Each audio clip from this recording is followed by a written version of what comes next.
नमस्कार, सांचीज किचनमध्ये तुमच्या सगळ्यांचं अगदी मनापासून स्वागत।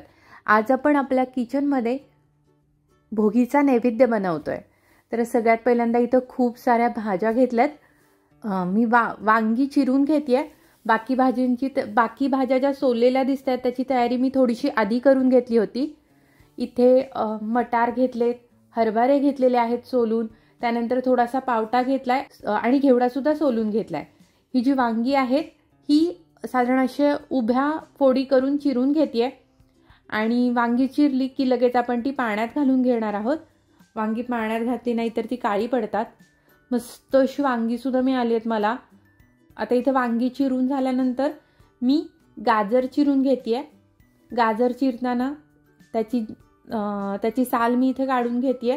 त्यानंतर गाजराच्या सुद्धा थोड्याशा अशा लांब फोडी करून घेतेय मी इथे। सगळ्या अशा मस्त हिवाळ्यामध्ये भाज्या मिळतात आणि अशा सगळ्या भाज्या एकत्र करून ही भोगीची भाजी बनते।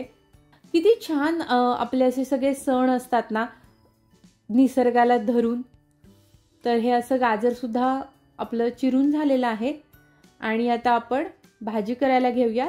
तर कढईमध्ये मी तेल घेतलंय। त्यानंतर तेल थोडंसं गरम झालं की आता याच्यामध्ये आपण मोहरी घालूयात। मोहरी छान तडतडू द्यायची म्हणजे आपली भाजी मस्त अशी छान अशी खमंग होते। आता याच्यामध्ये जिरे घालूयात। जिरे सुद्धा व्यवस्थित फुलले पाहिजेत। मग हिंग घालायचा आणि थोडीशी हळद। आता इथे मी पावटे स्वच्छ धुवून घेतले ते घालतेय। त्यानंतर मटार सुद्धा धुवून घेतलेत आणि ते घालतेय मी इथे। हरभरे सुद्धा धुवून घेऊन घालतेय। त्यानंतर घेवडा तो सुद्धा सोलून झाल्यावर तो सुद्धा धुवून घेतलेला आहे। हे सगळं आता आपण एकत्र करूयात। इथे पावटे, मटार, हरभरा आहे आणि त्याचप्रमाणे हा घेवडा सुद्धा आहे। तर या सगळ्याला शिजायला थोडासा वांग्यापेक्षा जास्त वेळ लागतो, त्यामुळे मी हे सगळं आधी परतून घेतेय। थोडंसं मीठ घातलं याच्यामध्ये। आपण हे एकत्र करूयात।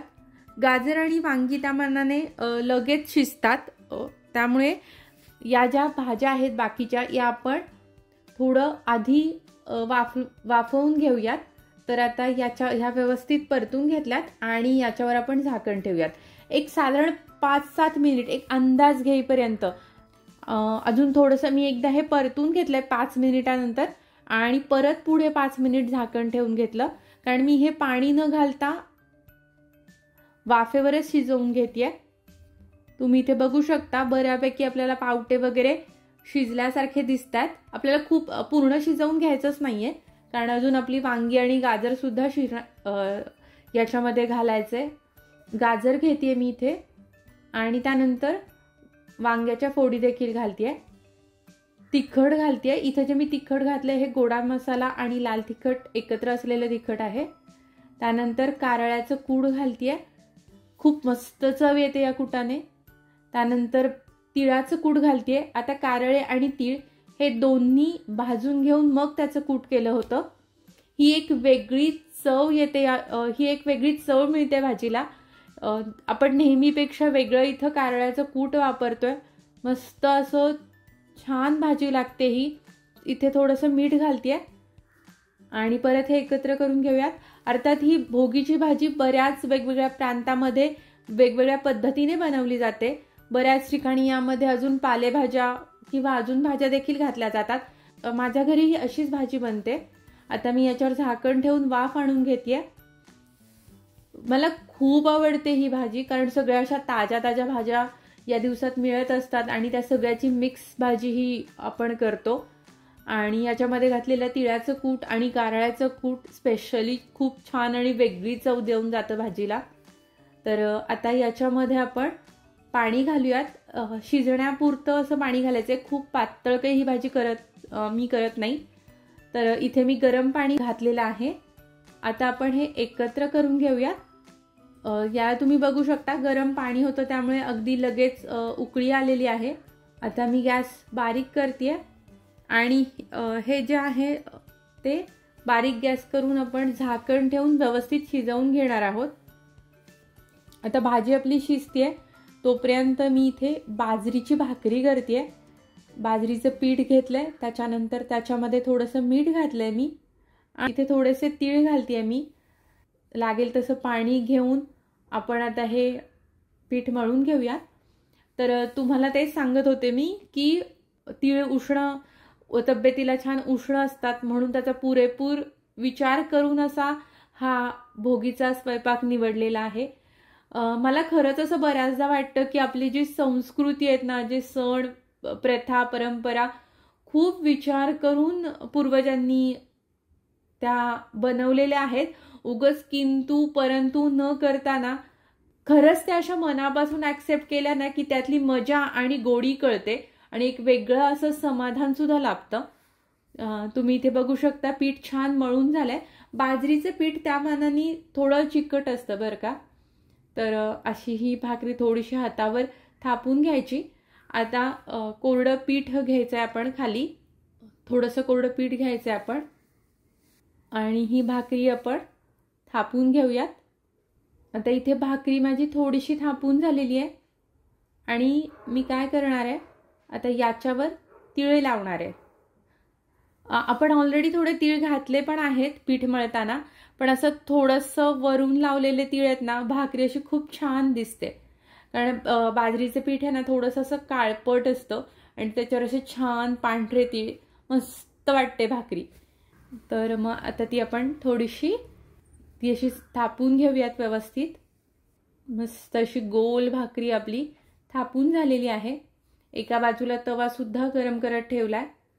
आता आपण ही थापलेली जी भाकरी आहे ही तव्यावर घेऊयात. आता लगेच भाकरीला पाणी लावून घ्यायचं, सगळ्या बाजूने व्यवस्थित पाणी लावून घ्यायचं भाकरीला. आणि आता ही भाकरी आपण उलटून घेऊयात. दुसऱ्या बाजूने आता ही व्यवस्थित तव्यावरच परतून घ्यायची आहे, पचवून घ्यायची आहे भाकरी. मस्त दिसतात ना त्याच्यावरचे जे तीळ आहेत ते. छान भाजून झाली आहे भाकरी, ती गॅसवर भाजून घेते, मस्त फुगली आहे. आणि अशी ही आपली बाजरीची तीळ लावलेली भाकरी तयार आहे. तोपर्यंत आता आपण भाजी आपली बघूयात. सगळ्या भाकरी करून घेतल्यात आणि आता भाजी बघूयात आपण आपली शिजली आहे का. अगदी लागेल तेवढंच पाणी मी याच्यामध्ये घातलेलं आहे, खूप पाणी नाही घातलेलं. थोडंसं शेंगदाण्याचं कूट घालते मी इथे, थोडासा गूळ घालते आणि ही आपली भाजी तयार आहे. मी गॅस बंद करते आणि आता आपण भाजी भाकरी करून झालेली आहे. आता मुगाची खिचडी करायला घेऊयात. मिरे घेतलेत, मिक्सरच्या भांड्यामध्ये मिरे घेतलेत, त्यानंतर दालचिनी घेतली आहे थोडीशी, चक्रफूल अर्ध घेतलेलं आहे आणि लवंगा घेतल्यात एक 4-5, दगडफूल घेतलंय.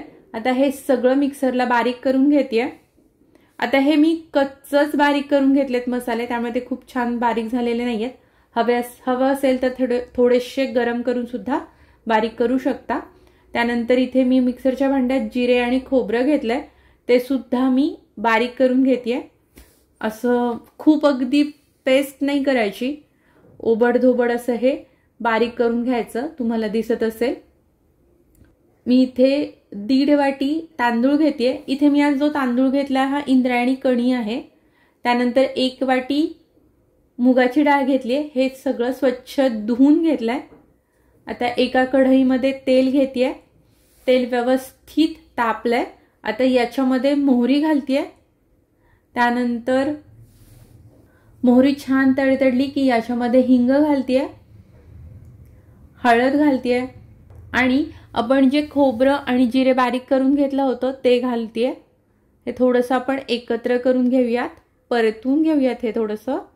आता जो मसाला बारीक करून घेतला होता तो याच्यामध्ये घालूयात. अर्थात इथे मी खडा मसाला घातलाय, याच्याऐवजी 1 चमचाभर गोडा मसाला घातला तरी देखील चालेल. थोडंसं तिखट घालते, तिखट घातलं किंवा नाही घातलं तरी चालेल. मी अगदी थोडंसं तिखट घातलं इथे. त्यानंतर जे तांदूळ आणि डाळ स्वच्छ धुवून घेतली होती ती याच्यामध्ये घेऊयात. हे सगळं थोडंसं आपण परतून घेऊयात. मी एका बाजूला पाणी गरम करत ठेवलेलं आहे. थोडंसं हे सगळं एकत्र करून घेऊयात. आणि आता गरम केलेलं पाणी याच्यात घालूयात. साधारण एक दुप्पट जेवढं तांदूळ आणि डाळ आहे ना त्याच्या दुप्पट पाणी इथे घेतलंय. थोडीशी ही खिचडी जी आहे ती सैलसर छान लागते, तर त्या अंदाजे पाणी घालायचं. इथे मी मुद्दामून इंद्रायणी कणी वापरली आहे, असं छान खिचडी होते. त्यानंतर इथे मी मीठ चवीनुसार मीठ घालतेय. त्यानंतर बारीक चिरलेली कोथिंबीर घालूयात. एकत्र करून घेऊयात हे सगळं एकदा. याला उकळी आली आहे. आता गॅस बारीक करून हे शिजवून घेऊयात. आता ही आपली खिचडी शिजते, तोपर्यंत आपण कढी करायला घेऊयात. इथे मी 1-2 चमचे दही घेतलंय आणि थोडंसं डाळीचं पीठ घेतलेलं आहे आणि याच्यामध्ये पाणी घालतेय. यांनी मी अशा पद्धतीने हे एकत्र करून घेतेय. मिक्सरला फिरवून घेतेय, ते व्यवस्थित मस्त असं एकजीव होतं म्हणून. आता इथे एका पातेल्यामध्ये तूप घेतलेलं आहे मी. त्यानंतर तूप गरम झालं की त्याच्यामध्ये जिरे घालतेय.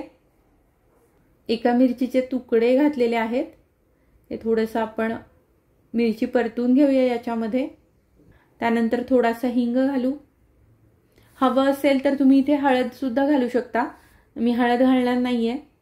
आणि जे मिक्सरच्या भांड्यामध्ये दही आणि डाळीचे पीठ एकत्र करून घेतलं होतं ते घेऊयात. थोडं अजून पाणी मी याच्यामध्ये घातलंय. त्यानंतर थोडीशी साखर आणि चवीनुसार मीठ याच्यामध्ये घालूयात. गॅस बारीक ठेवून हे सतत ढवळत राहायचं, म्हणजे आपली जी कढी आहे ती अजिबात फुटत नाही. तिला एक उकळी येईपर्यंत आपण असं ढवळत राहायचं. गॅस एकदम मोठा करायचा नाही. आता इथे मी कोथिंबीर घालते आणि थोडंसं किसलेलं आलं सुद्धा घातलंय मी इथे. हे सगळं आपण आता ढवळत राहायचंय. तुम्ही बघू शकता छान अशी आपल्या कढीला उकळी आलेली आहे आणि आपली कढी सुद्धा तयार आहे. आणि तुम्ही इथे बघू शकता आपली खिचडी सुद्धा झालेली आहे. छान अशी सैलसर मस्त गरम खिचडी झालेली आहे. छान अशी मस्त सैलसर झाली आहे ती. मस्त अशी तुपाची धार आणि सोबत कढी. आहा, मजा येणार आहे. तर मग आज आपण ही बनवलेली रेसिपी तुम्हाला कशी वाटली? ही रेसिपी जर तुम्हाला आवडली असेल तर प्लीज माझ्या रेसिपीला लाईक करा, कमेंट करा, शेअर करा आणि सबस्क्राईब करायला विसरू नका. सांचीज किचन या आणि अशा विविध लज्जतदार रेसिपीसह पुन्हा भेटूयात. धन्यवाद.